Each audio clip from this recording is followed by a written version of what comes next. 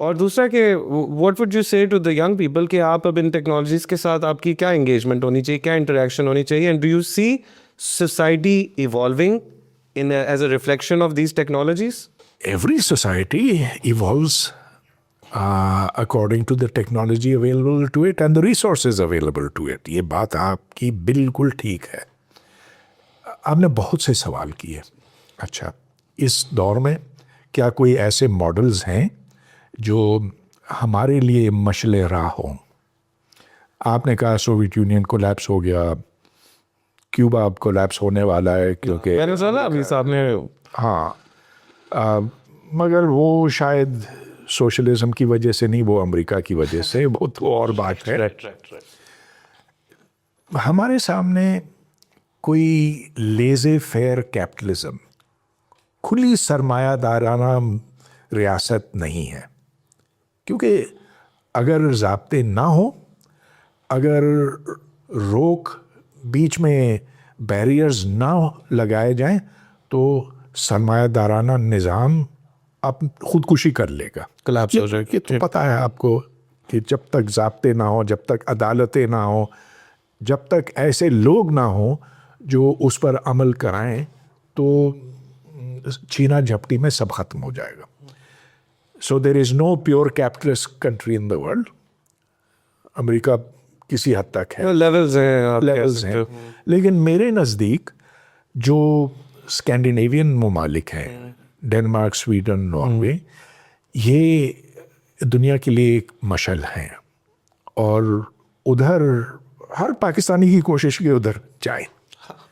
ادھر taxation 50% higher levels پر اس سے بھی زیادہ ہوتی ہے, جس کی وجہ سے وہاں ایک نیم سوشلسٹ قسم کا نظام ہے جس میں اکثر و بیشتر لوگ خوش ہیں. شاید یہ 3 ملک اس سطح پر ٹیکنالوجیکلی نہیں پہنچ سکے جہاں امریکہ پہنچا ہے, لیکن آخر یہ چھوٹے ملک ہیں. تو میں سمجھتا ہوں کہ وہ ماڈل دنیا کے لیے بہتر ہے.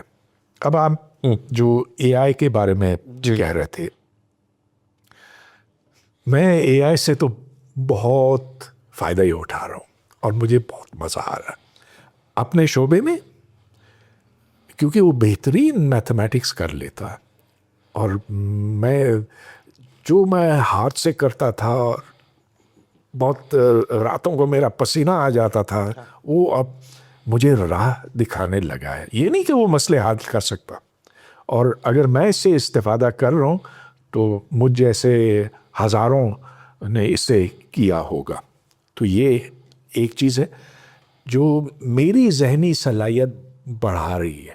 So I very very happy about A I. لیکن اب اس کا ایک دوسرا پہلو بھی ہے, کیونکہ وہ آپ کو جواب ایسے چٹکی بجانے میں دے دیتا ہے نا, تو میں یہ دیکھ رہا ہوں کہ میں پھر کم محنت کرنے لگتا ہوں. میں پھر اس کے جواب سے مطمئن ہو جاتا ہوں, کھوج نہیں لگاتا ہوں. اچھا, اب میں اپنے آپ کو ایک ویل ٹرینڈ انسان سمجھتا ہوں. ایسے لاکھوں ہیں, but I belong to the well trained people. جس کی ٹریننگ نہ ہو, جس کو چٹکی بجانے میں ہر سوال کا جواب مل جائے, تو اس کا تجسس کم ہو جاتا ہے, اس میں صلاحیت جو قدرتی طور پر بنتی وہ بننا ختم ہو جاتی ہے. لہٰذا آپ یہ دیکھ رہے ہیں کہ اس وقت ہمارے بیشتر اسٹوڈنٹس اسائنمنٹس خود نہیں کرتے. شاید ہی ایک آدھ کوئی ہو, مجھے پتہ نہیں, جو اے آئی سے استفادہ نہ کرتا. وہ سب اس راستے پہ گئے. جو ٹیچرز ہیں وہ بھی اب اے آئی سے سب کچھ لیتے ہیں, اور نتیجہ یہ کہ دیر از اے ڈمنگ ڈاؤن آف دا پاپولیشن. اس بات کا ادراک باہر کی دنیا میں بھی ہے. اسی لیے کئی ملکوں میں اب اسمارٹ فونز کلاس روم میں لانا منع کر دیا گیا ہے. میرا حال ہے آسٹریلیا نے حال میں پابندی لگائی ہے اسمارٹ فونس کے اوپر. دیکھیں اے آئی کی وجہ سے ایک جو بہت سارے ایکسپرٹس کا ویو یہ ہے کہ جابس ختم ہو جائیں گی. بہت ساری جو انٹلیکچوئل جابس ہیں اب اس جہاں پہ 100 لوگوں کی ضرورت ہوتی تھی ادھر اب 1 یا 2 لوگوں سے کام چل جائے گا. اگر آپ کے کوڈرز ہو گئے یا آپ کے سافٹ ویئر والے لوگ ہو گئے یا ایون آپ کے میتھمیٹیشینس ہو گئے, اگر کسی کمپلیکس پرابلم کو اب سالو کر رہے ہیں تو maybe you don't need as many people. اور اس کی وجہ سے ایک اسٹرکچرل امپلائمنٹ کا فنومینون آ سکتا ہے کچھ عرصے کے لیے اف ناٹ پرماننٹ. اینڈ اس ٹائم پہ پھر ہم یہ انیکویلٹی والے معاملات ان کو کیسے ڈیل کریں گے جب ہم روزگار تھوڑے عرصے نہیں دے سکیں گے؟ Do think that's not happening? میری بات غلط ہے؟ پاکستان پہ تو ایسا کوئی اثر نہیں پڑا میرے خیال میں, کیونکہ ادھر انٹلیکچوئل کام ویسے اتنا کم ہوتا. جو رکشہ والا ہے اس پر کیا اثر پڑا؟ ہاں ایک لحاظ سے پڑا, ایک لحاظ سے. اب لوگ زیادہ یہ یینگو اور کری ایسے ہیں, وہ بھی تو اے آئی ہے نا. اے آئی نے یہ دیکھ لیا ہے کہ کون کہاں کھڑا ہے, اس کو یہاں سے وہاں جانے میں کتنا وقت لگے گا, کرایہ کتنا بنے گا, منافع کتنا بنے گا, وغیرہ وغیرہ. تو اس لحاظ سے کچھ ہلکا پھلکا فرق پڑا ہے. ٹیکسیاں ختم ہو گئی ہیں کراچی میں مثال کے طور پر اس وجہ سے, لیکن پھر بھی ٹیکسی والا تو ہے نا, رکشہ والا تو ہے, سڑک بنانے والے تو ہیں, یہ مزدور ہیں. تو اے آئی کا ہمارے اوپر ابھی تو کوئی ایسا فرق نہیں پڑے گا. جو آٹومیشن فیکٹریوں میں ہے اس سے وہ زیادہ ہوگی, لیکن اب تک تو نہیں ہوئی ہے. لہٰذا اگلے 10 سال میں بھی کوئی اتنا اثر نہیں ہوگا اے آئی کا. آپ باہر کی دنیا کے بارے میں اگر پوچھ رہے ہیں تو ادھر تو حالات اور ہیں نا. ادھر تو ایسے ہے کہ اب سیلف ڈرائیونگ کیبز ہیں, اب روبوٹس ہیں جو گاڑیاں خود ہی اسمبل کرتے ہیں. آپ کوریا میں دیکھیں, چائنا میں دیکھیں, تو اب ادھر مزدور کم ہیں کیونکہ روبوٹک جو اسمبلی لائنز ہیں وہ سب بہت بہترین کام کر لیتے ہیں اور روبوٹس بہتر اور بہتر ہوتے چلے جائیں گے. تو ہاں دس از لانگ ٹرم. سو پاکستان کے اندر تو اگر آپ بات کرتے ہیں کہ کوئی بھی چیز آئے تو اس کو ویسے ہی 10 20 25 سال لگ جاتے ہیں. نہ ادھر گروتھ آتی ہے اور نہ ادھر جو ہے نیو ٹیکنالوجیز آتی ہیں اور نئے ٹرینڈس بھی اڈاپٹ کرتے ہوئے دیر لگ جاتی ہے. اگر آ بھی جائیں تو وہ لوگ سارے اپنی نئے نالج کو باہر لے کے چلے جاتے ہیں.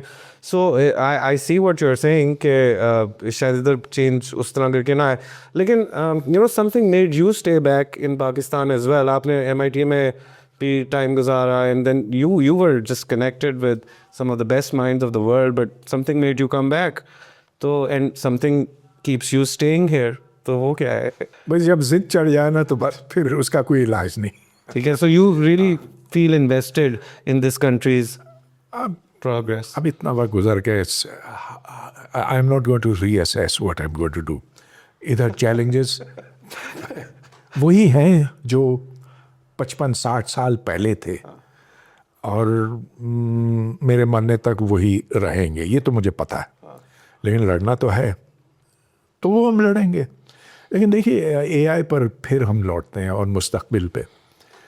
مجھے اس بات سے بڑا حوصلہ ہوتا ہے کہ میں جب گلگت جیسی جگہوں پر جاتا ہوں, ہنزا, بلوچستان, تربت میں حال میں گیا تھا, گوادر بھی کچھ وقت پہلے گیا تھا, کوئٹہ گیا, اور سکھر اور سندھ دوسری جگہوں پہ. تو میں دیکھتا ہوں کہ کیونکہ اب انٹرنیٹ کا زمانہ ہے اور کیونکہ اب ہر بچے کے پاس, ہر کو چھوڑیے, بیشتر بچوں کے پاس باہر کی دنیا تک رسائی ہے, اس علم کے خزانے تک وہ پہنچ پاتے ہیں.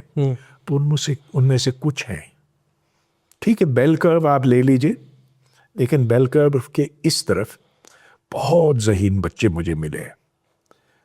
میں ایک 12 سال کا بچہ تھا, اس نے اپنے آپ کو کیلکولس سکھایا, ملٹی ویریبل کیلکولس سکھایا. پھر کچھ وقت تک میرا اس کے ساتھ رابطہ رہا, اس کو میں کچھ ٹیوٹر بھی کرتا رہا. اب وہ اسٹینفورڈ یونیورسٹی میں ہی از این ایڈوانسڈ